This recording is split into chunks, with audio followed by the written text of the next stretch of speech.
All right, here we go. I hate to use the hyperbole, but a very special all-city crossover event, DNVR Avalanche, and we are so happy to be joined by our good friends over from CHGO Blackhawks.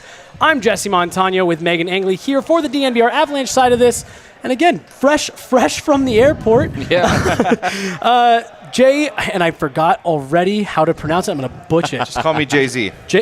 Perfect. Jay-Z. We got Greg Boyson and Mario Tribbiasi here joining us. How was the flight, guys? How's the trip in today? It was good. It was Real good. smooth, There you go. seeing the mountains coming in, all that good stuff. Yeah. It was lovely. Yeah, real easy trip. Nice Airbnb. We're happy to be here in the DNVR Sports Bar.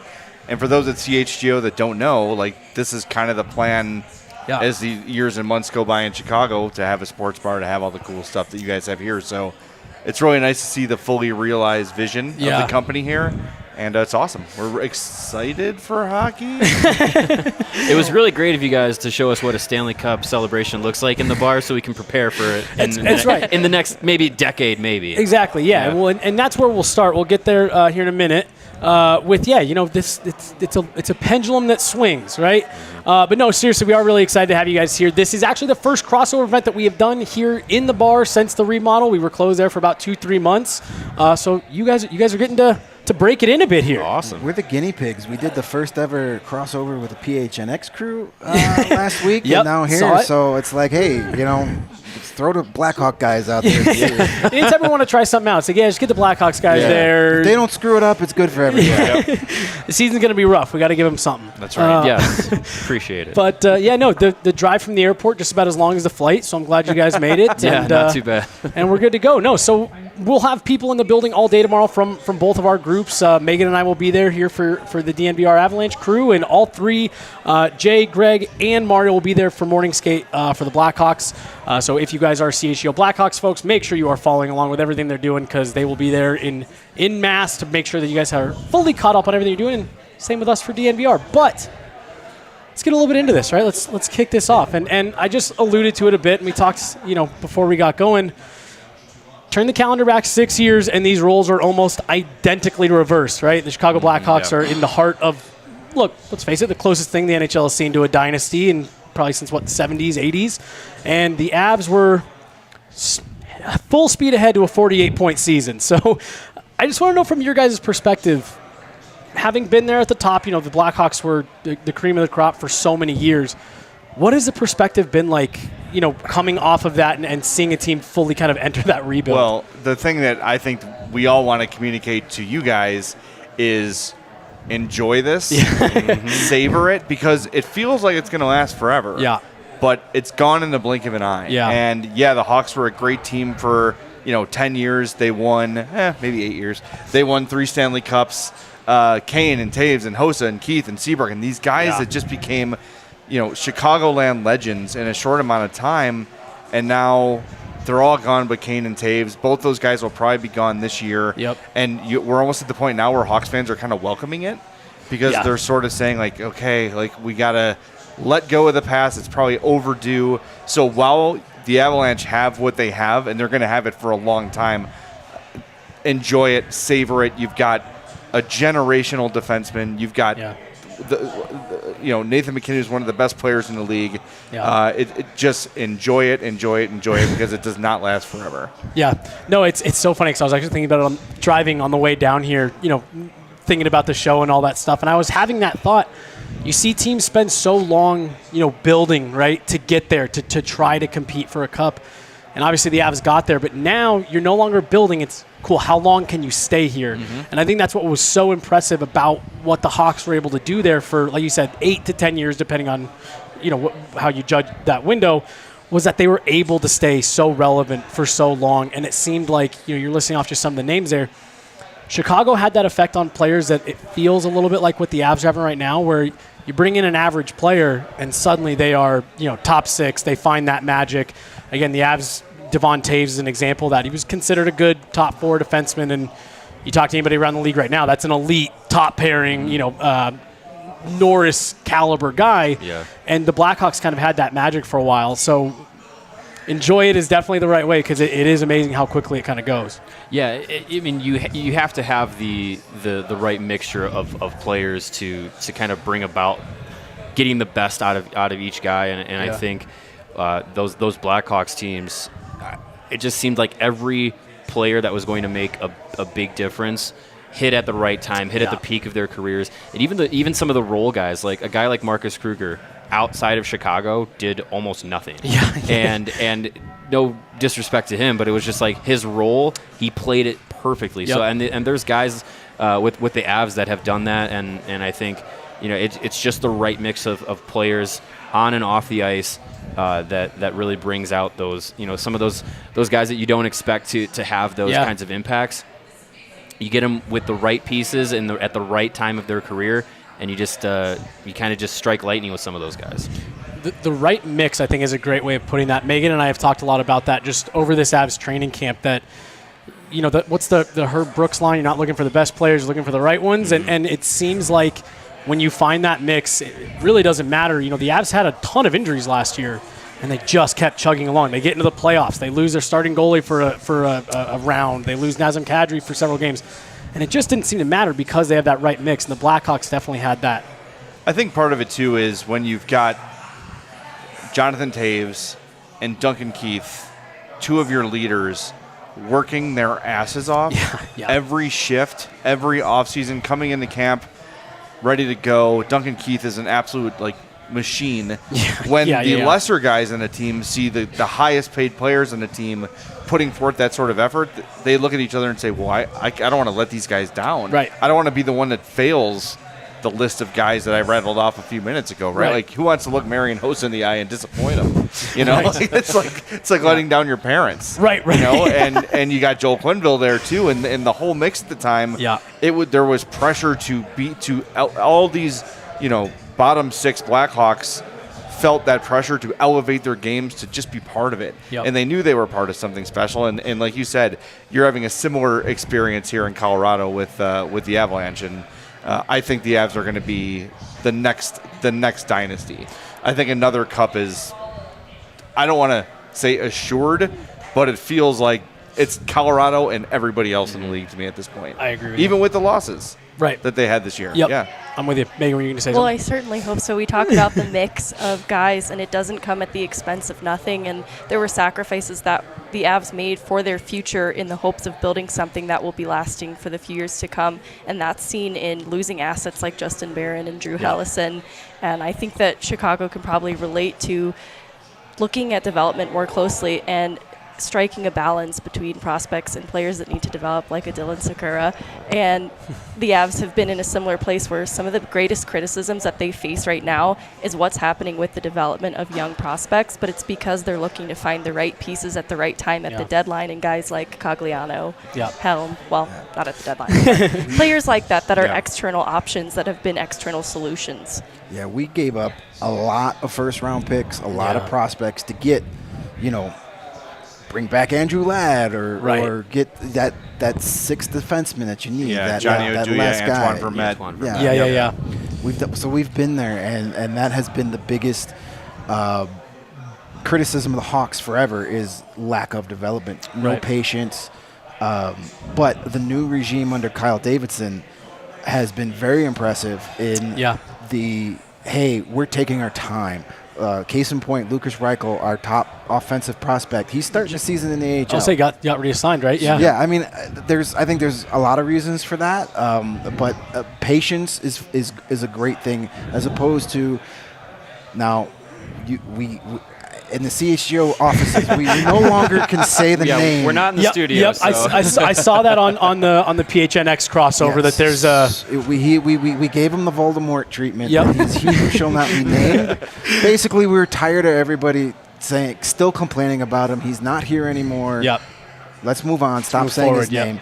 So I think with the Reichel stuff, it shows the development. And they probably also they have put a lot of effort into making the Rockford Ice Hogs a Calder Cup contender. Yeah. They want their young players to learn how to win down there. I think it's much better for Lucas Reichel to get confidence and win in Rockford than to get his teeth kicked in every night at the NHL level. Yeah. Right. And that's what they're going with their young players, and that is like I know for, when the first Hawks build up to the championship team, we gained a lot of new fans, a new generation of fans in 2009, in 2010. So they weren't there for 2005 and 2006 watching Duncan Keith look like he's never been on skates before. And then all of a sudden becoming a Hall of Famer. Same with Brent Seabrook. Those first couple years were rough, but you guys can tell that new generation of Hawks fans you got to be patient.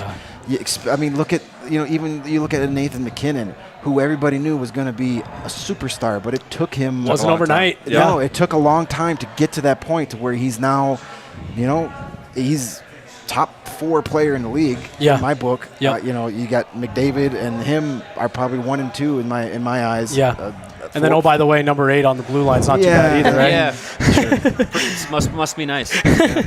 Well, and the other thing, and Greg sort of alluded to this too, with the Hawks' last regime, is had the prospects that he who shall not be named drafted, like Adam Boquist and Kirby Doc and Henry Okaharu, not been rushed to the NHL. Right.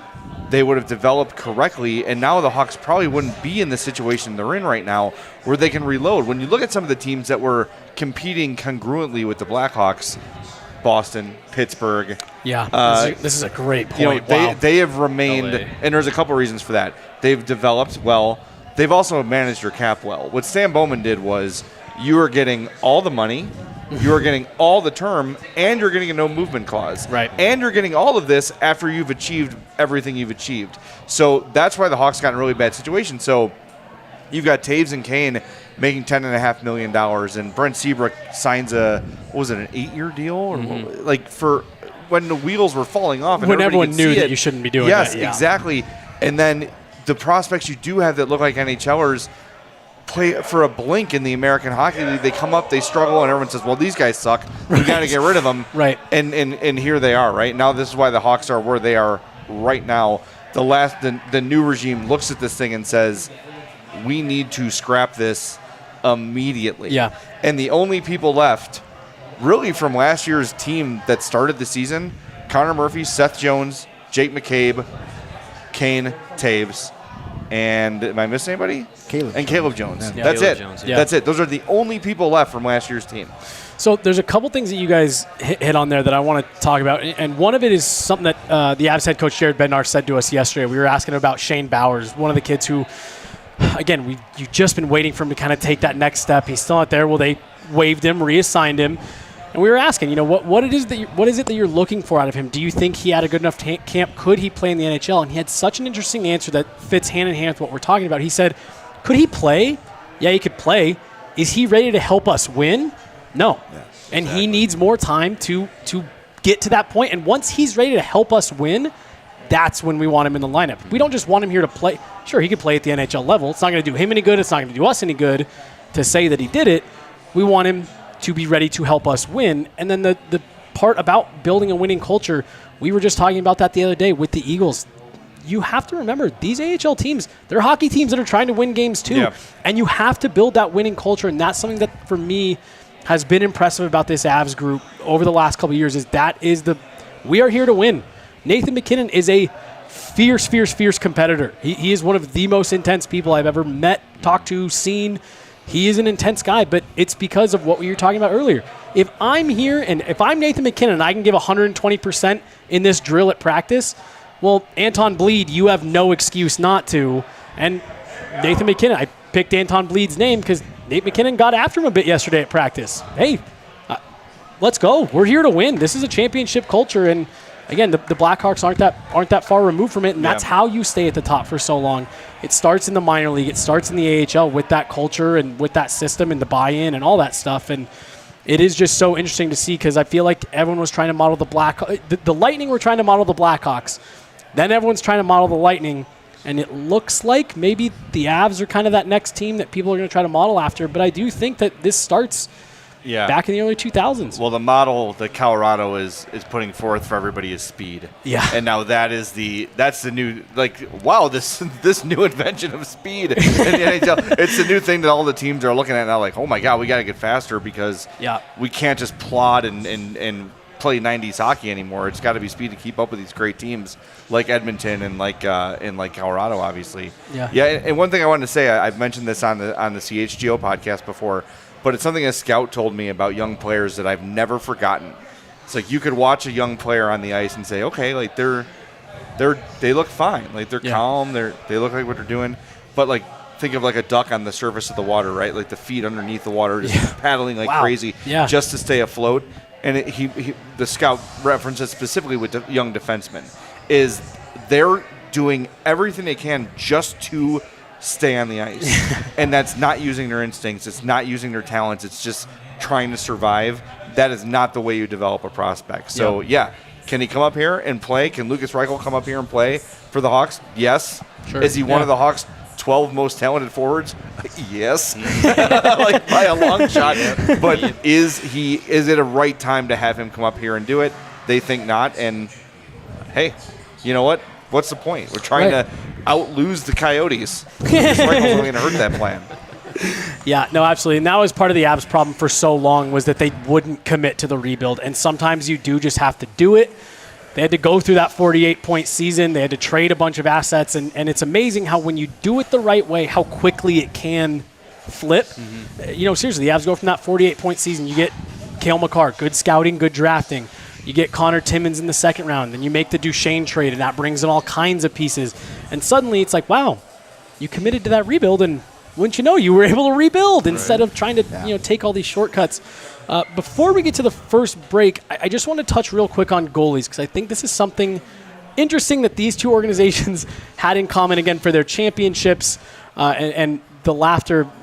I thought you were talking about current goalies. Sorry. Well, I was going to say we'll get there, because that's Megan's our resident goalie defender. But no, it's just funny because, in my opinion, and I hope this isn't slander for you guys. He's about to say something bad about Crawford. Crawford, I think Antti Niemi is the worst starting goalie to ever win a Stanley Cup, personally. He was pretty good with us. Trent Dilfer. Oh, wait, sorry. But regardless, to me, what was interesting about both those teams is that the goaltending for so many Cup teams is it has to be elite. Your goaltending has to carry you through. And what I thought was so impressive about those Hawks runs, and then this last year's Avalanche run, was put whoever back there. The team is just that good top to bottom. You have to be just good enough. Yes. I think if you're I shouldn't say whoever. Yeah, I agree. I think with the Blackhawks of the dynasty era that they had, yes, the team was stacked. They were gonna be able to score a lot. The defense was pretty competent in front of whoever was in net. But there were games where Antti Niemi had to work hard and steal some games in that postseason. Corey Crawford definitely stole some games. Yep, for sure. In his time. But, I mean, yes, Corey Crawford had to regain his net from Scott Darling in 2015. Right. So it's, it's not that he was the absolute elite number one through the two cup runs that he was there for. But, yeah, you have to have at least some competent goaltending at a postseason level. Like, if you just have, mid-level regular season goaltending, probably doesn't do it enough. You have to be able to raise your game to the postseason level and be just good enough to make that one extra save that could swing a game. That's really all you have to do with a team as talented as Chicago was at that time and as Colorado is right now. Megan, how many times did we use those exact words during the postseason? Kemper was good enough. Yep, just make the saves you're supposed to. And 2010 Niemi, okay, I'll give you that one. That 2010 team reminded me a lot of your Avalanche team this past year, because it's easy to be a goalie when your team has the puck the whole 56 minutes of the night. But Crawford, I'm not going to allow any Corey Crawford. I'll we got to get ahead of this now. 2015, he was robbed of the Conn Smythe. He should have won the Conn Smythe in 2015. He shut out Tampa Bay. Tampa year. I'm sorry. That was the Tampa year. They all run together. Yeah, I know. Same thing happens. You'll have that problem in 4 years. Which crappy team did we beat? I can't remember. Yeah. We can unite in beating Tampa in the finals. Yes, I was going to say. We're the only two teams who have accomplished that. Yeah. That's the one thing everyone can agree on. Megan, any goalie thoughts before we move on? I think you walked it back on Crawford. I'm comfortable with where we left that. If you 3 against 2 at this I stage. was going to say. If you're not a Hawks fan and I'm sure a lot of Avalanche fans watching, Google Blackhawks franchise leaders, go to the hockey reference page, and look at Corey Crawford's place in Blackhawks history among some of the best goalies in history, like, Tony Esposito, Eddie Belfour, Glenn Hall, some of the all-time greats. Corey Crawford is right there with those guys. He was outstanding. He was one of the most underappreciated athletes in Chicago history, and a lot of that came from that game in 2013 against the Bruins, where he gave up 5 goals that all happened to be on the glove side. Yeah. The Hawks won that game. They beat the Immortal. You can't say a bad word about Tuukka Rask, who gave up 6 goals. 6 goals, in that game. Sorry, they weren't all on the glove side. They were 5-hole and left side and right side. And, all over they the were place. all over the place. So somehow Corey Crawford comes out of that with egg on his face, and Rask remains the legend. It's ridiculous, but whatever. I know people had, at that point, some Hawks fatigue, so it's understandable. Yeah, and I'll continue to walk the Crawford stuff back a bit, because I do, now that we're talking about it, I feel like he got a little bit of the Darcy Kemper treatment last year. If you talk to like a lot of people from around the league and stuff, Darcy Kemper was horrible last year. He just barely scraped by. He was a top 4 goalie by almost every measurable metric in the regular season. He was fantastic. He gets a stick in the eye in round 1, and look, his play was up and down in the playoffs, but when you look at the whole body of work, he was so much better than what people gave him credit for. You also have to remember, in the playoffs, you're playing against the best teams in the sport. Like, it's tougher competition. Yeah, no, 100%. So of course you're not going to look as great as you do in a regular season. Yeah, no, it's funny how that the memory can sometimes be skewed from what actually played out on the ice. Yeah. But Antti Niemi, I will die on that hill. I still think the that worst. The worst? I don't know about that. I'll have to go back. We're gonna have to I was going to say that one. I mean, he's in the team photo probably, but I don't know if I'd call him the worst. Yeah. He's on the roster, but all right, we'll leave it at that. We're brought to you guys by Athletic Greens. I think CHGO also brought to you guys by Athletic Greens. This is one of my favorite sponsors. I think this is one of Megan's favorite sponsors. I legitimately do. My fiance's got me on AG1. We drink this stuff every morning. I'm not a coffee guy. It gives me that boost in the morning, feel a little bit better. Are you guys Athletic Greens people at all? Absolutely. Yes, sir. Yeah. It's 1 scoop, and look, I am one of those people that I've always shied away from the all natural stuff. Oh, it tastes like grass. Really, the taste is fine. We had a little bit of what's those little like squeezy things? Whiskey? Could. Yeah, just a little bit of lemon in there. And honestly, I really enjoy it. It's refreshing, it's crisp, and it's the best way to help your gut health, right? 75 high-quality vitamins and minerals, whole food source, superfoods, probiotics, and adaptogens. Just basically all of the good stuff. To make it easy, Athletic Greens is going to give you a free 1-year supply of immune-supporting vitamin D and 5 free travel packs with your first purchase. All you have to do is visit athleticgreens.com/avalanche, and I'm assuming Blackhawks? Yep. Again, athleticgreens.com/avalanche or /Blackhawks today. And yeah, they're going to send you that free five free travel packs and a free 1-year supply of immune supporting vitamin D. I love them. We use them all the time here. AJ and Rudo, who are our other DNVR Avalanche folks, they always make fun of us because Megan and I just go around and scoop up everyone's samples who didn't take them home. So visit AG1 and pick yours up today. Again, it really has. It's changed me. It's changed me a bit as a person. We are also brought to you guys by DraftKings Sportsbook. The NFL action is in full swing, and DraftKings Sportsbook, an official sports betting partner of the NFL, is helping you get in on it. We're talking touchdowns, big pays, and even bigger wins. All you have to do if you're a new customer is bet just $5 on any NFL team to win and get $200 in free bets if they do. In addition to the usual bets, everyone can boost their winnings with DraftKings stepped-up same-game parlays, some of my favorites.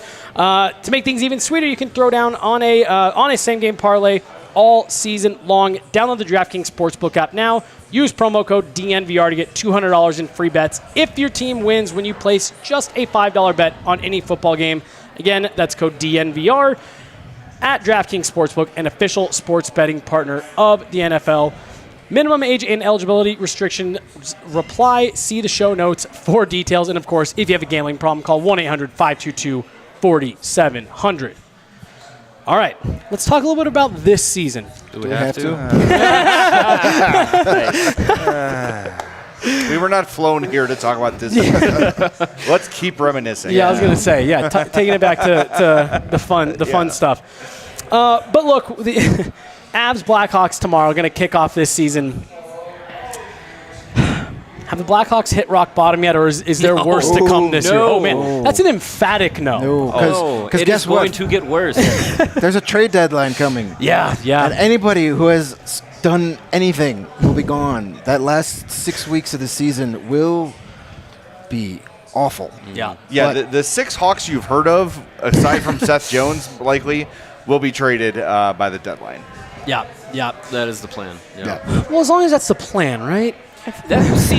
I'm glad you say that, because there are a lot of people in our chat and on Twitter that will say, like, oh, the Blackhawks, they're directionless. It's like, no. Right. This is the first time in a few years they actually are committing to a direction. Mm-hmm. It's going to suck, but it's a direction. Whereas in the past few seasons, we all agree, and we've said before, this rebuild should have happened a few years ago. Like, when they got swept by Nashville, that should have been the key to, like, hey, that switch that we all say is just going to get flipped.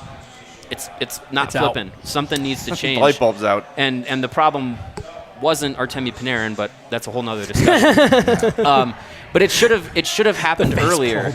But it's happening now, and the direction and the goal of this season, it is there. It is Connor Bedard. It is getting into the draft lottery. It is trying to get the best odds at the top overall pick, and it's going to be painful, but the reward at the end of the journey, hopefully, is a long, extended window of contention like the Avs are experiencing right now, where you are thought of as cup contenders from day one of the start of the season. Right. And the expectations are, well, we're going to be playing into April and May and June. Yeah. That's the goal again. It's going to take some time, but that's the goal again. The parallels between the teams, too, like looking at the young core that it once was for the Avs and seeing that Matt Duchene and the return that it brought was a part, in my opinion, of the Avs rebuild. And I wonder if you feel similarly about Doc and DeBrincat as young, formerly core players. Yeah. That's kind of solidifying this future moves. Very intentional. Well, the DeBrincat one hurt a lot. And the draft day was tough for every Blackhawks fan. I because slammed the table. The DeBrincat Mario's trade mad. we knew was coming, but the return did not feel like enough. Can I pause? Am I crazy to think that if there was one player from that core you should have kept for this rebuild, it was Alex DeBrincat? Yes, but here is why. If I'm getting in the mind of Kyle Davidson, that trade allowed him to get a year head start on the rebuild. He was able to draft Kevin Korchinski, who we all agreed could, like we talked about with Reichel or whoever, come and play this year, right? Like, he looked absolutely phenomenal in the preseason in prospects camp. He was a man among boys and looked NHL ready. You get another pick for Kirby Dach. You took Nazar with that pick, and Gavin Hayes. So they've accelerated the rebuild. We all agree. We don't think the return for DeBrincat was enough. The argument is, well, he's got 1 year left on his deal.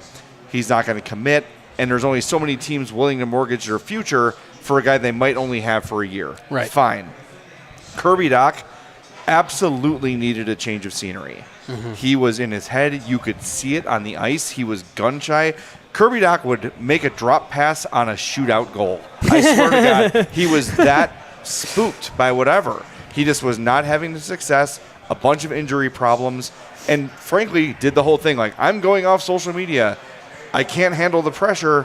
Then he gets traded to Montreal. Yeah, oh have my fun with gosh. that. Yeah. Good luck. And look, we all agree. We wish Kirby Dach nothing but the best. I don't think it was going to happen for him in Chicago. So making that deal, it sucks and it's tough. But if the goal is to suck as bad as you can this year and to get Connor Bedard or Anna Fantilli or whoever else in this draft, those guys were going to prevent you from doing that. So, look, Alex DeBrincat scoring 40 kills. goals. It does hurts not a lot. get you Connor Bedard. Yeah. No, if you look at what Kyle Davidson did, he entered draft night with no first-round picks. Yeah. And within an hour, had 3 of them. 3 of them, yeah. And he's got 2 more for next year, and 2 more in 2024. And we just got another second-round pick from the Canucks in the Riley Stillman deal. Yep. So they could save $1.3 million in cap space. They gave us a second-round pick. That's bad general managing right there. But it's great that it's happening to somebody else. That's a trade that we used to make. And now we're on the good end of that. So Kyle Davidson is definitely saying, I'm building this through the draft. I'm building this team in my name, in my vision, and if it fails, I'm the guy you come blame. Yeah. Again, so refreshing to hear.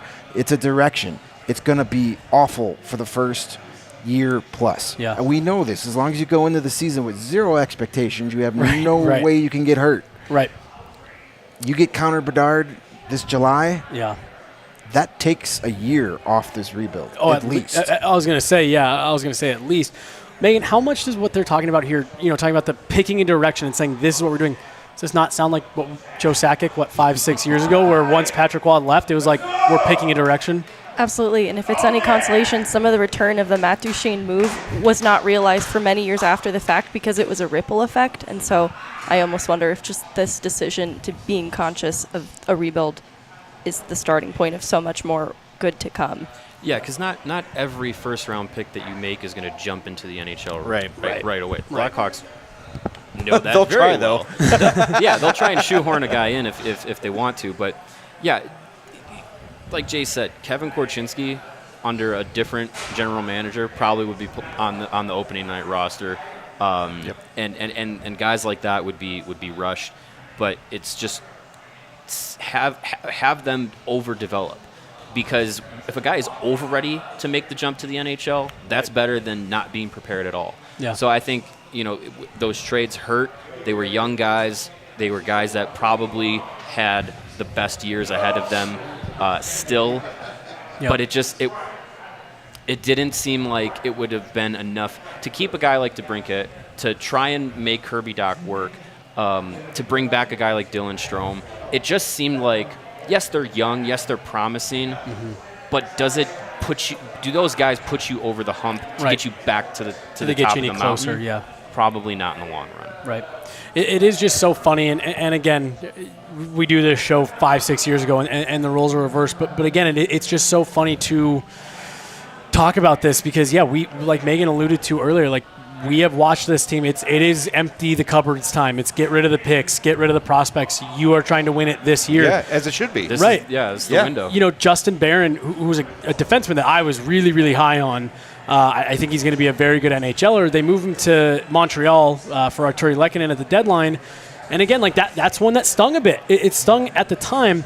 When we asked Nathan McKinnon about it after the Western Conference Final, right after Arturi Lehkonen scored in overtime to send him to the final, he goes, I'd do that. I'd trade 10 first-round picks for him. We'd do it 10 times over again. Let me ask you this. If you had Kyle Dubas, Toronto Maple Leafs general manager, sitting here today and said, let's go back to last year's trade deadline. You didn't want to give up a first-round pick for Marc-Andre Fleury. Would you go back and do that right now? Because guess what he did this summer? He gave the Hawks a first-round pick in Peter Mrazek to get Mrazek off the books. He could have done that last year and brought in Fleury. And then what happens to the Leafs? Every season, every chance to win is sacred. And if you're a team like Colorado or Toronto or whoever, Calgary, whoever else, you should be going for it. Future be damned, because look at the teams that get close and never get there. You know, like the Hawks before the 2010s. In the 90s, the Hawks were really good. The series against the Avalanche, Jeremy, 96, whoever won that series was winning the cup. But guess what? Bill Wirtz would not spend the extra money to bring in the all-star free agent or to make the big money trade. So the Hawks were always on the outside looking in because they were unwilling to do what it took to get over the top. And that was before the damn cap. It was just about spending money. But you see Detroit and Colorado bringing in Shanahan and Ray Bourque. Ray Bourque's coming, like these guys, all the teams that are winning are doing what it takes to win. They're stocking up, they're loading up every year, and the Hawks back then refused to do it. So yes, it does suck to lose these prospects for a team like Colorado, but you've got another chance to win a cup. Banners hang forever. Banners hang forever, and that's what's important. What are you guys going to do on the blue line, man? You guys are that trade depleted your young defensive core. I feel so sorry for you guys. Sean Barons still exists, former teammate of Cole Gutman. That's future Blackhawks legend Cole Gutman. I'm 100%. Well, and so that's what is so funny and really is exciting about this Avs core. You know, this guy right here on the screen to your left, Bo Byram. I mean, don't remind us. Yeah. We all wanted the Hawks to take him. Supposed to be. It was supposed to be Kirby Dach. Well, if you guys, what's hilarious is on draft night, I wanted the Hawks to take Bo Byram so the Avs could get Kirby Dach, because that would have been cool. You want to go back? Because you were running out of space on the blue line at that point, but you hope that now he's back fully healthy and all that stuff. And I think that's the exciting part for Avs fans right now. Again, Megan does a lot of our she's very involved with the Eagles and all that stuff. So this talk of trading prospects, I'm sure she's just sitting here seething a bit. It's very sensitive. But what's exciting about this Avs group is there's a lot of guys that are homegrown. They played in the system, played a year with the Eagles, played 2 years with the Eagles, and have matriculated up. And I mean, the average age of them, I think they're 27. And you talk about a team that is at the point where the Avs are at, and you say, wait, can this actually get better? Like, is Cale Makar's prime in front of him? Yes. It's pretty mind-blowing to think. And again, we got a little bit of a glimpse of what Bo Byram was capable of fully healthy in the final. Correct me if I'm wrong here, Megan. Led the Avs, all Avs defensemen in even strength ice time in the Stanley Cup final, Bowen Byram. Yeah. And handled it, great. And so you sit there and it's like, holy smokes, that's a 21-year-old kid. Forget prospects. He's here now. He's ready to take that next step. And that, to me, I think is the part that is exciting about where the Avs are at. The Lightning start winning cups a couple of years ago. A lot of those core pieces are in their late 20s, in their 30s. You have to capitalize on that window. If the cap is managed correctly, this window for the Avs could stay open for 8, 9, 10 years. You've got a good head start. Yeah. And it helps that it's projected to jump pretty mightily in the next couple of years. Yeah, so we could have used that a decade ago. Right. Well, put ads on jerseys 10 years ago, and we're not talking about Connor Bedard. Right.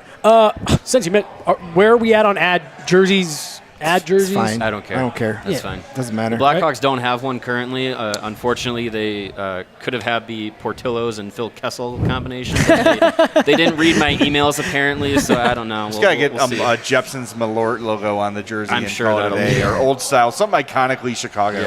Yeah. There was a couple teams last year, like Nashville, just got like the city of Nashville, so just said Nashville on the side. It's like marketing team nailed it there. Yeah. Real simple. I don't get worried about that. Right. Put all the ads on it. Put all the ads on the ice. I don't care. If it makes the salary cap go up and ticket prices go down, sell the entire freaking jersey. Yeah. See, the jersey ads, they really don't bother me. The Avs don't have one yet either. I'm assuming they will by the end of the year. But you don't notice them either. Like in the course of a game, are you like, there's a bank logo on? Who cares? Right. Yeah. Same thing with the helmet ads. You don't. Once you're watching the game, you don't see it. Only the Blackhawks are so slow that you'd notice a helmet logo.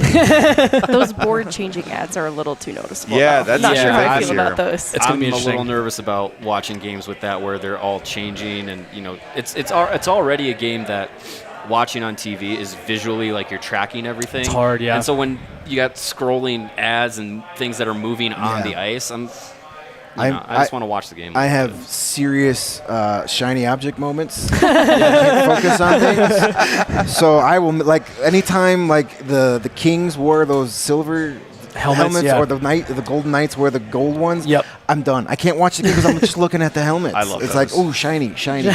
Oh, there's a goal. What happened? I hate it. So the board ad one is going to be interesting because for the World Cup, they did something similar, but it was they like changed out the ads in between stoppages and they did like a graphic when a goal scored.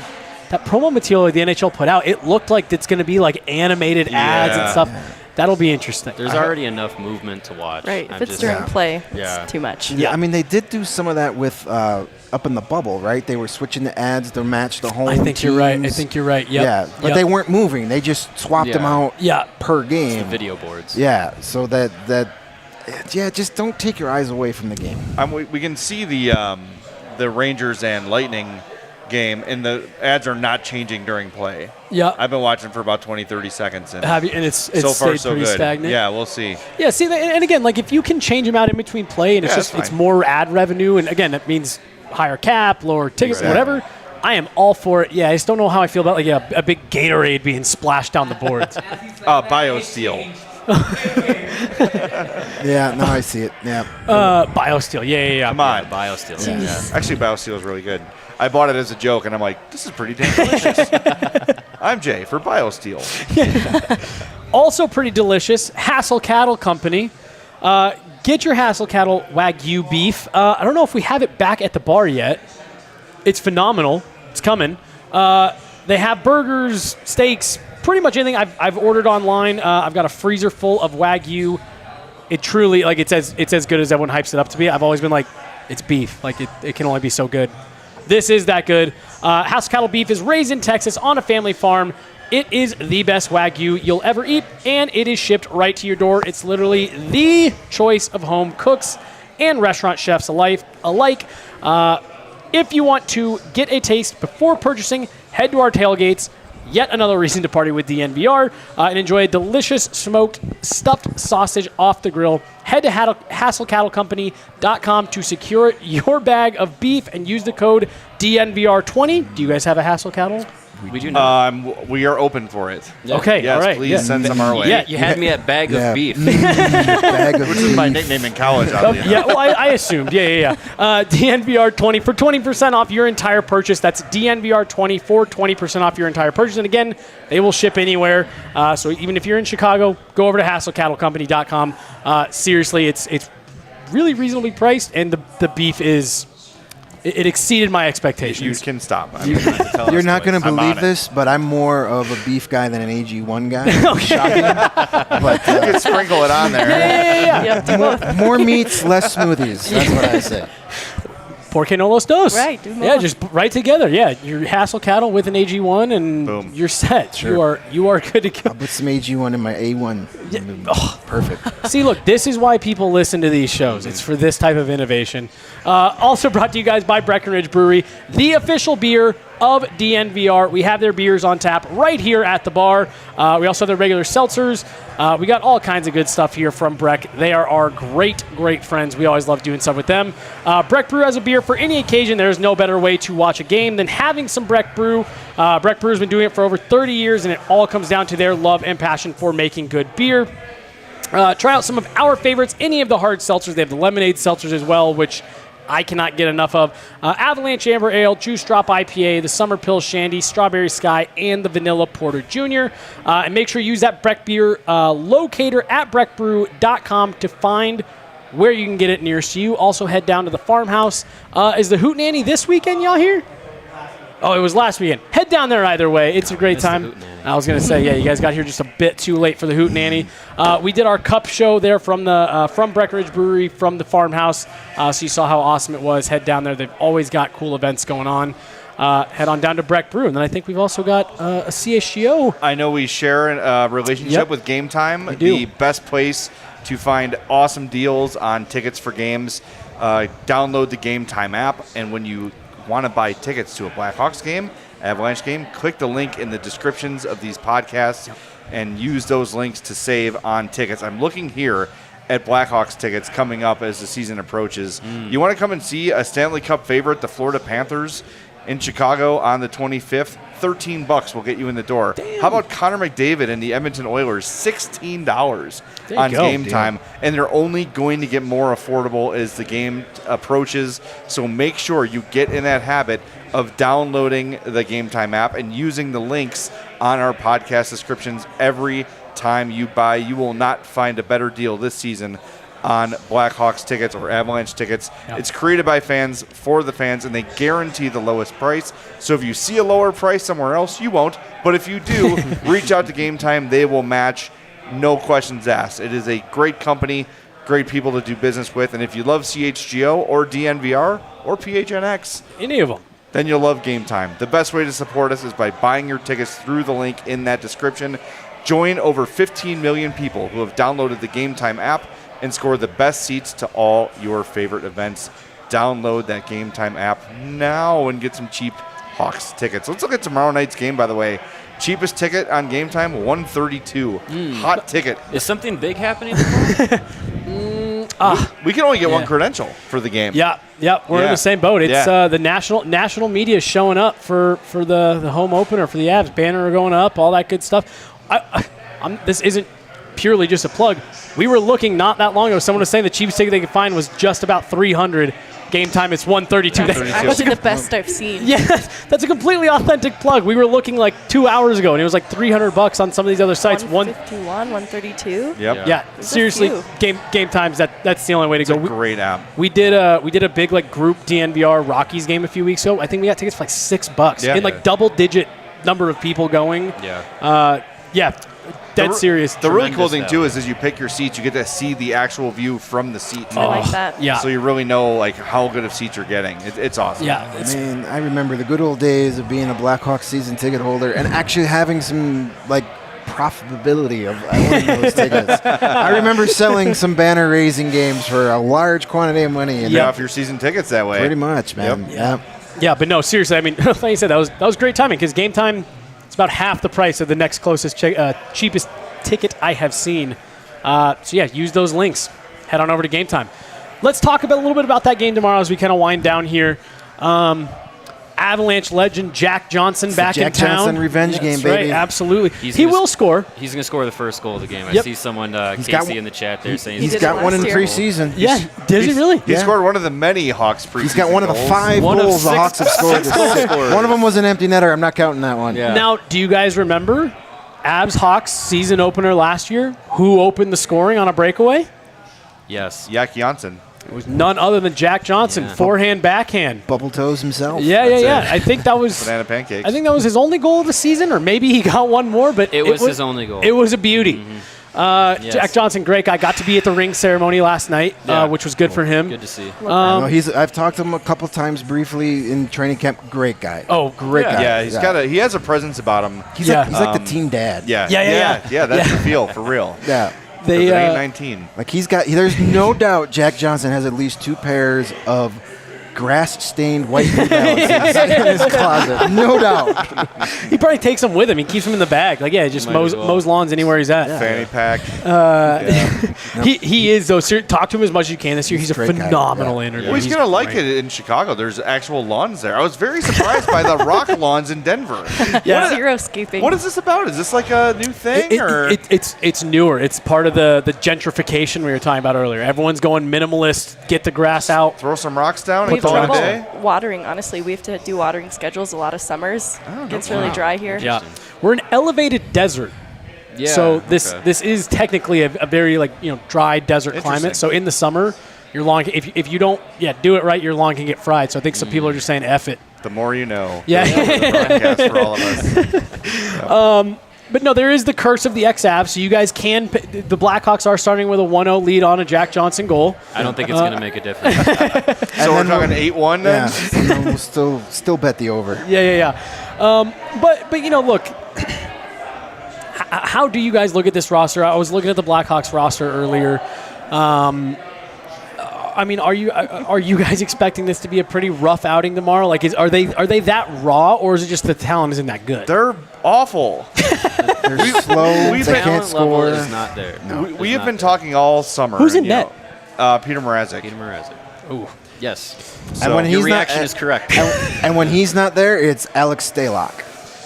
Yeah. So Alex Stalock will start Do Thursday. you want me to in Vegas. read the line combinations for your audience? If Might you as want well. That Might as second please power prepare play. your barf bags as I read the first line of your 2015 Stanley Cup champion Blackhawks. Max Domi with Andreas Athanasiou and Patrick Kane. All right, sure. That's not bad. The ghost of Jonathan Taves centering Tyler Johnson and Taylor Radish. The ghost of Jonathan Sam Lafferty Taves. is your third line center between Phil Kurashev and Mackenzie Entwistle. And your fourth line is Jujhar Khaira with Colin Blackwell, Blackwell. and Buddy Robinson. Buddy Robinson, NHL player, real guy. We didn't Yeah, pick up he is that an name. actual person. I'm not even gonna lie. I was about to say I know most of those names, and then you said Buddy Robinson, and I was like, oh. Yeah, he's big. You might have seen him at the House of Blues. But Buddy Robinson sounds like the guy that like on 1987 Wrestling Challenge gets introduced before King Kong Bundy beats him in like 3 seconds. Yeah. Your D pairings are Jack Johnson and Seth Jones. Top There we pair, go. Jack Johnson. No. Top pairing. Stop. Jared Yes. Tenorti, Oh, who's my been a God. Blackhawk for 36 hours, is paired with Connor Murphy. Philip Roos, who has not played an NHL game yet, with Alec Regula. And then Caleb Jones and Jake McCabe are hurt. Alex Vlasic who is one of the Hawks' young prospects that's on the team, was the top pair guy with Jones like the last quarter of last season, but he is not in the top 6 for whatever reason. Apparently looks like he's going to be scratched. Which is a really dumb Which thing is to do. very weird because throughout the training camp, throughout prospect camp, he was like pushed as like top guy, you know, one of the leaders of the young guys, and then just like in this last week, it's like he's fallen down the lineup, and it doesn't look like he's going to be in the lineup tomorrow night in favor of Jared Tenorti. Right, if he's in Chicago, he should be playing. Right. Like that, it's stupid to have him sit in the press box. Unless it's injury related, it makes no sense. But yeah, you look at that lineup, and Jack Johnson is on your top pair. You have a guy that you literally just claimed from the NHL scrap heap starting. Yesterday, you have a player who is playing his first ever game in North America, a young guy, a guy who's got a bad back, and Seth Jones. That's your defense in front of Peter Mrazek. Against the defending Stanley Cup champions. Right. So, look. 7-1. Now, honestly, anything can happen. Hey, first period over 1.5 was like my safest bet last year. You're so trying to be nice, and you're trying to say anything can happen. Oh, well, no. Where I was going with the end of that sentence wasn't going to be very nice. Okay, I was going to say, obviously, anything can happen on a given night, and I was going to try to, like, dress up a bit. You ran through that lineup. You can't dress it up. And I don't know. I just don't. There's no offense. Outside of who's ever playing with Patrick Kane, nobody's going to score a goal this year. Yeah. Here's the other thing. Outside of Seth Jones and maybe Connor Murphy, no one on this team will be here when they're good again. Yeah. No one.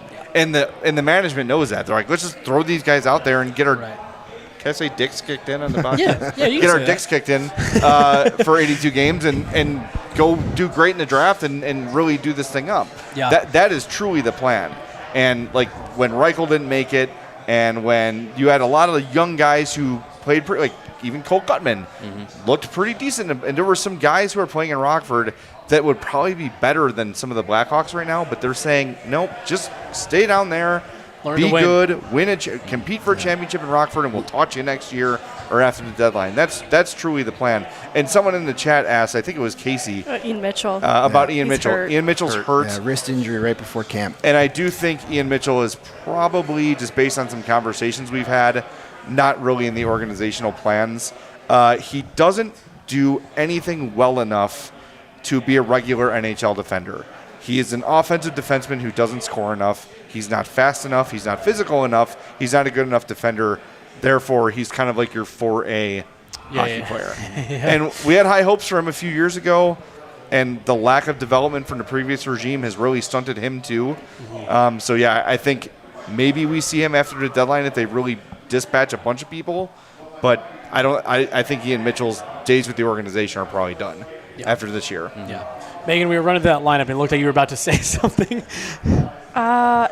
Go ahead. How many have you heard of? Was it who? Was that what you were going to say? No, I was going to talk about Ian Mitchell because of the chat, because I have precious pioneers that I hold very close to my heart. But it's also the second power play unit. You want me to read this on the air? I think you have to. Yes. Your second power play unit, again, the ghost of Jonathan Taves, Andreas Athanasiou, who's really fast and he either falls down or misses the net. Yeah. Speak oriented. Yeah. Philip Kurashev, Mackenzie Entwistle, and Alec Regula. Regula is a guy, I will say this, Regula is a guy we're sort of high on, young defenseman with some offensive upside. He was acquired from Detroit for Brendan Perlini a few years ago, and he actually looks like, okay, maybe this is a piece with some upside, but that's really it. Yeah. And he's on your power play unit too. So he's wearing number 75. That's all you need to know.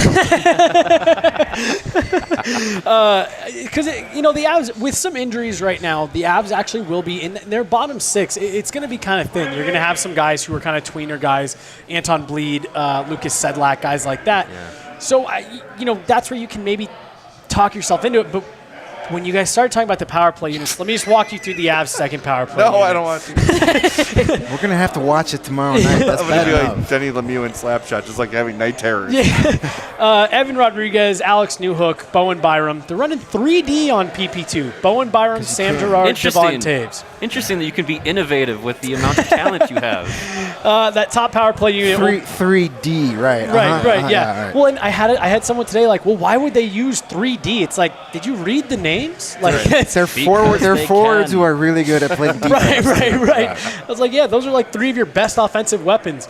But yeah, when you start narrowing it down to who are the best players that these teams have to roll over the boards, I really do think that's where you see that disparity. Because look, as much as we are talking about the Blackhawks mailing it in, there's part of this where it's like, well, can you get anything out of these guys in the bottom? Can they provide anything? And the Avs have the expectation, not can you. This bottom 6, you need to produce. If you're not producing, you're sitting. Well, you also had the luxury, too, and the Hawks had this in a dynasty when you had Keith and Seabrook and Hjalmarsson and Oduya. They would all play 20-plus minutes. Mm-hmm. So your bottom pair was really like you could maybe carry a Nick Leddy, who you could count on for maybe 12, 13 minutes a game for strictly offense. Yeah. Right? And then you can kind of protect those guys. Joel Quenneville hated Nick Leddy because he wasn't a guy you could count on for 20 minutes a night. Right. But you have the luxury with such great top 4 to sort of like just play the bottom pair selectively. Yeah, the Blackhawks won the 2015 Cup with 3 defensemen. Yep, so truly. So when you have that level of talent, the bottom pairing, the bottom 6, you can kind of have a little leeway, but it also, to your point, lends to that you have to be able to keep up with the rest of this team, because if you don't, you're going to become a weak spot. And for the Avs, like, you can't afford a weak spot. Like, you have to be able to continue to be the well-oiled machine to stay at the top of the league. Well, the Western Conference Final, Avs Oilers, that series it was a sweep 4 games because of that bottom 6. The top 6 for Edmonton, they could hang. Yeah. They just couldn't handle the depth, and it just overwhelmed them. And in that clinching game, it's JT Compher, twice. It's Darren Helm. It's those guys coming through that Edmonton just didn't have an answer. To your point, if you're going to be in that conversation, you got to have that. Yeah. Well, that was with the Hawks Cup teams, 2013, 2010. I mean, they just grind you down. You had no chance in a 7-game series because, you can win. You can have a 4th line that could score. I mean, again, you look at the Hawks, Boston, 17 seconds. Who's the guys scoring those goals? It's not the superstars. Right, It's the 3rd, 4th liners who would be top 6 on 20, 25 other NHL teams. Right. But you got to find the guys that are willing to accept those roles. Yeah. And that comes with development too, is you got to find guys that everybody was their best player on their junior team. Yep. Sometimes you got to realize, you got to come to that realization to say, I'm not going to be a 50-goal scorer in the NHL. I have to stop playing the game. And one of the guys that kind of, I think, at least the way he talks, is Larnett, is the guy that you had in your organization last year, is Dylan Secura, who was a Hawks draft pick, was a highly skilled offensive player, got to the Hawks organization. There was an invisible electric fence at the dots, the face-off dots. The second his skate touched it, he got zapped, so he wouldn't go any further. But he said he's gotten heavier and he wants to be more of a 200-foot player because he's come to the realization that if I want to play in this league, it's not going to be as a top 6 guy. I got to figure out my niche. So you got to have the guys that can do it, but more importantly, want to do it. Are willing to do it. Yeah. I had that conversation with Eric Johnson today. I'm not kidding. And he said the most special thing about this group is that everybody embraces their role. Hey, maybe I want a bigger role. I want to play more. I want to score more, but this is the role that the team needs me to play. And he was telling me that that's part of what helped get them there last year, was that everyone was able to check their ego and say, yeah, maybe I want more minutes. I want a bigger role in the power play. But if this is what I got to do for us to get there, that's what we're willing to do. And just that depth. Eric Johnson, former first overall pick, he's near the end of his career. He'll be a bottom pairing guy for the Avs this year, next to one of Sam Girard or Bowen Byram. Bottom pairing. Mm-hmm. Like that's just where this D-core is at right now. For my money, they're far and away the best D-core in the league, followed by Calgary. But it's a special group back there, and that's part of what makes them so hard to play against. It's interesting that point because we've talked a lot about within this rebuilding process, buying in, organizational buy-in, player buy-in, coaching buy-in, all of that. It works for both teams. Like, you have to buy into the fact that you're going to play a role that maybe you don't expect to play or don't like. You're not getting to the NHL saying, I want to be the fourth center. Like, no, like, you want to play as much as possible. But if you buy into that role knowing that the piece that you're playing is going to help the entire team get to a Stanley Cup, win a Stanley Cup, and lift it at the end of the playoffs, that is a huge factor in the buy-in process. And for us, the buy-in is, hey, we have a plan. It's going to be tough. If you buy into this plan and you play the role that we're expecting you to play, you're going to be a piece of when we're good again. I think that's something that some veterans need to embrace, and some of the young players need to embrace. And I think from the Blackhawks' perspective, the front office and the organization is embracing it. Now it's coming down to Luke Richardson getting his message across to those players. So I think that term buy-in is not just for rebuilding teams. It's also for teams looking to win a cup. The best example for that with the Blackhawks is David Boland, who had, in his last season with the London Knights, 130 points in 59 games. He had 57 goals and 73 assists. He went to Norfolk when they were the Hawks affiliate, 49 points in 65 games, then maxed out in the NHL with 47 points. He was a third-line center. He was a gritty. He was the rat. He was the guy who was pissing off the other teams. My favorite. If David Boland was on a lesser team at that time, he'd be a number 1 or number 2 center with way bigger numbers and probably thought of as more of a player now. But you say the name Dave Bowen in Chicago, and people's faces light up with a smile because that is their dude. That's the kind of guy that endears himself to a city like Chicago where they knew that he gave up a little bit of, probably, first of all, some money. Because he's not playing with Kane or whoever at the time. Right? And some personal glory for the better of the team. And that dude, no one played harder and feistier and like more of a dick than Dave Bowen. He was great at it and he thrived at it. Cup clinching goal. I was going to say he's the Boston Bruins game winner. He celebrates with no gloves on. Like, to your point of it is iconic Dave Bowen. Megan, how many times have we had this conversation about a guy like Martin Kaut? That's actually what I was going to say. It's how roster decisions got made for opening night because there were 3 spots that guys are battling for, and he has middle top 6 ambitions personally, but what the Avs needed of him was a PK specialist that could settle on the 4th line and be visible with limited ice time, and he struggles with that. And, comparatively, I don't mean to just hyperfixate on poor Kaut, but this is where other prospects sink or swim too. I think someone like Shane Bowers recognizes the role that is being asked of him and knows that he needs to go to the Colorado Eagles and make it translate there so that he can have that impact on an Avs lineup one day.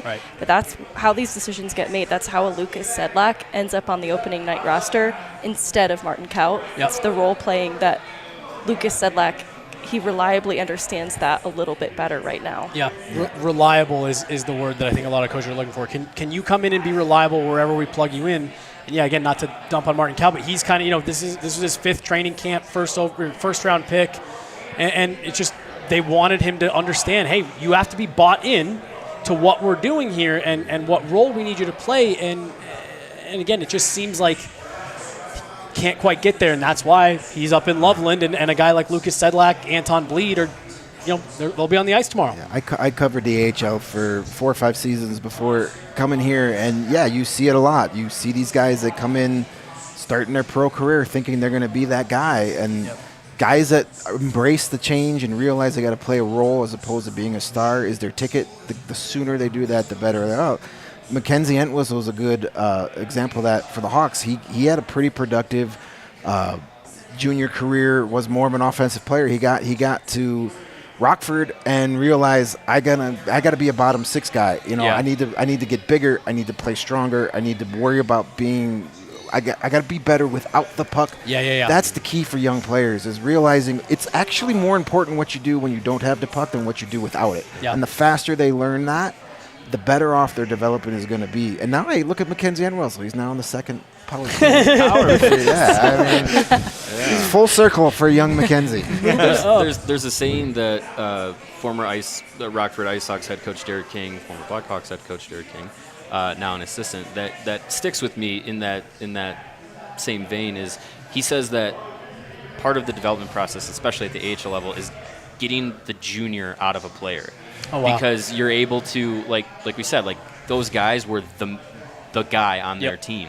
On every team they've been on. So they get to the AHL where they're young players, early 20s, playing against men who are fighting for their NHL dreams, to keep them alive, and other guys in their same position, and they can't get away with some of the things that they could have at the junior level, at the college level, and you have to. That's where that buy-in comes into seeing, okay, what are the things that you do well, master those, and make sure that everything else can come along with it. Because if you were, like Jay said about Dave Bolin, if you were a 100+ point guy in junior and you come in and just assume you're going to be able to do that at the next level, it's not going to work out. Not everyone is Connor McDavid. Not everyone is able to step into the NHL day one and just light it up. Right. So it's definitely part of the development process is seeing where these guys excel, seeing where they don't excel, and making sure that, you can have the best hands in the league, but if you don't see the game the right way,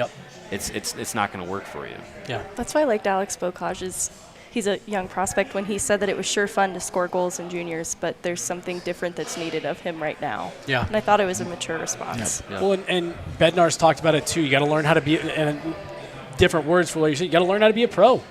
You got to learn how to, it's a long, grinding season. You see it we saw it last year with Alex Newhook. He was his first year coming out of college. This is his first time playing 82 games. You got to understand how that grind affects your body. How do you prepare yourself different than you ever have had to in the past? How do you react when you can't just impose your will on anybody out there and you have to, like you said, see the game the right way? And that's what's encouraging to hear about the way that the Blackhawks are doing, is that they're saying, hey, look, these high-end young guys, go learn. We don't need you right now. We need you in 2 years when we're trying to take this the other way. And that's been something that, again, I think part of the reason why the Avs have been so successful in the last few years, finally getting over the hump last year. Jared Bednar told me something last year that he said that he picked up when he was in the ECHL. And it was one of those things, I even walked away whoa, I've profoundly changed. Bloom where you're planted. You always want more. You always want to be better. You always want that next great thing. Be great where you're at, and then you can focus on that next part. And he said that that's something that they embrace. Hey, Logan O'Connor, you got a fourth-line role? Be the best damn fourth-liner on the ice every single night, and then get your next chance. You know what I mean? You can't be anything more than what you are right now. So, when Bloom where you're planted, I always thought was it's great. Yeah, it was a great one. So, wish I could take credit for it, but that's JB. I know we've been going here for a while. Does anybody have anything as we're kind of winding down here? Final thoughts on tomorrow? I just want to reiterate to enjoy this. Mm-hmm. I know it's what I started with, but I'm thinking about what it would have been like for the three of us if this had started 10 years ago. 10 years ago, yeah. And how insane it would be, and how fun it would be to cover every game. And here's the other thing I'll say, too. We were talking about this the other day. When your team is so good, sometimes the regular season's ugh. We got to tolerate the regular season. Just get me to the playoffs. Every game, soak it in. Yeah. All these, and you're gonna go be beaten up on the Hawks and the Coyotes. 5-1 or whatever. The Coyotes just lost the season series to the Coyotes last year. So did the Hawks. And the Hawks were trying to win last year, believe it or not. Just enjoy it, savor it, take it in. I'll say, don't worry too much about prospects right now. Yeah. Just stack those banners. Yeah. Megan, any final thoughts? Any last things? And Detroit sucks. Hey, yeah, we can all agree. Something we can all agree on. I became a huge Avalanche fan during that first Cup run, 90s, early 2000s, because being a lifelong Hawks fan, we hate the Red Wings. Yeah. So the enemy of my enemy is my friend. So I love those. I love those 90s, early 2000 Avs teams. Peter Forsberg is my all-time favorite non-Hawk. Yeah, it's a good choice. So they did the Global Series a couple years ago in Sweden, and I was lucky enough to go, and it was unbelievable how many Swedish Avalanche fans there were. When you talk to any of them, Peter Forsberg, first word out of their mouth. Peter Forsberg. I'm a lifelong Avs fan because of Peter Forsberg. Maybe the ultimate what could have been had it not been for his feet been. Torn apart. What was pretty good too. That's the part that's so crazy is even with the bum feet, he was Yep. maybe the most talented player in Avs history. Yeah. Cale Makar might give him a run for his money here by the time he's done, but It's on a good trajectory. yeah, no kidding. Well, cool guys. I think that's about it. Yeah. It was great. Oh, we got a couple super chats here. Oh, yeah. Sweet. One super chat here. Gonna test this prescription. Bring back the jorts. Bring back the shorts. That's for Rudo. Yeah, that's for Rudo. Our normal host has had some pretty horrifying moments where he's rocking some Daisy Dukes in I've the bar seen. as part of. It's one of those things where like we always underestimate our listeners. We're like, well, there's no way this will get this many retweets or whatever, and they like every time they come through. Oh, there's no way this shirt will sell this much, and Yeah. It's like when Greg shows his feet. Our live streams go off. Yeah. what? Yeah. I think that was one of it. Yeah, it was if we hit $1,000 in super chats, he'd do a live stream in the jorts, In a the jorts. full live watch along in the jorts, and like they came through quick. Like he had to follow through on that live stream like relatively soon, and we were like, you guys are lunatics. All I know is I wore flip-flops on our live draft show during round 1, and I still get people like in the chat. Where's your feet? Show feet. Yeah. Weirdos. That's man. for CHGO Yeah, after dark. I'm gonna start a CHG OnlyFans. And, just for my feet. Just Blackhawks takes in flip flops. Yeah, that's yeah. it. Just with the camera fixed on, you just wiggle your toes, all that stuff. Perfect. Well, guys, seriously, thank you so much for making the trip down to the bar. I know Absolutely. traveling's a long, tiring day and all that stuff, so I appreciate you guys coming You down here guys and have hanging out treated with us well. Yeah, that's great. And, I can only appreciate it for the butt kicking we're going to have to endure. So, yeah. We're I hoping appreciate the there's Avalanche Amber Ale there. there's a Hawks road trip in March where we do Denver. And then we play the Coyotes 2 nights later. So Ooh, we're kind of nice. hoping to make it like an all-city Yeah. trip and be back here in March and then head over to Phoenix. That would be ideal. I'm in. I'll pick up along the way, and I'll join you guys. Sounds All right, let's do it. A reminder, too, to the CHGO Blackhawks audience, we will be here tomorrow night for a normal post-game show.